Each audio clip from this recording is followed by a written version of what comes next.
So, going on about you get what you pay for, and yes, I'm a feral beast, and I will put this on with my bare fingers. I don't care. This is sunscreen. It is I can't even read it because color science. Sunscreen that turns the color of your flesh. Um, I had a call on a property, and like this is like a $1.5 million property. It's a tear down, and the potential buyer, or it was a text message, messaged me, did Jane Doe, the agent, call you and ask for a survey? And I said, no, I never had a call from Jane Doe. And I went and looked up Jane Doe's number. And I went through my texts and I went through my phone calls and I went through my email looking for her name and her phone number and her email. Never was reached out to. And this person was very upset that they had an interest, and she said she called and that there wasn't one available. It turns out there wasn't one available. The problem was that this agent didn't do what they told the buyer they were supposed to do.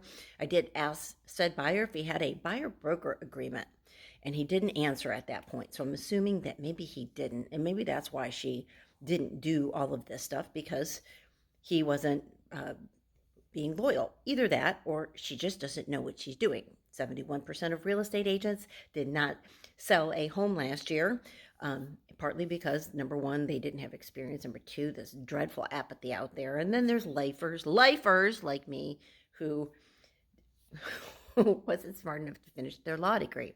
So, at any rate, all of this could have been avoided if this man had interviewed real estate agents. Just go through the agents, find somebody.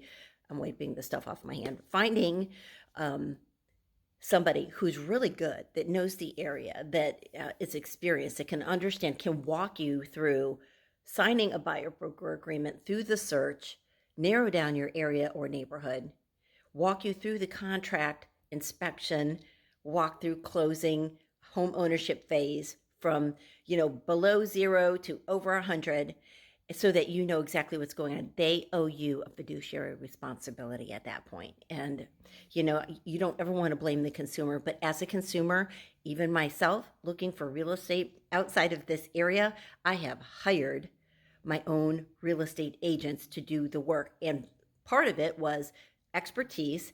The second thing is harassment.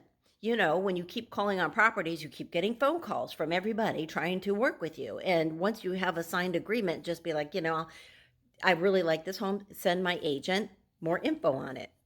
And it's that simple. You get a real focused search and you get a little peace and quiet in your life.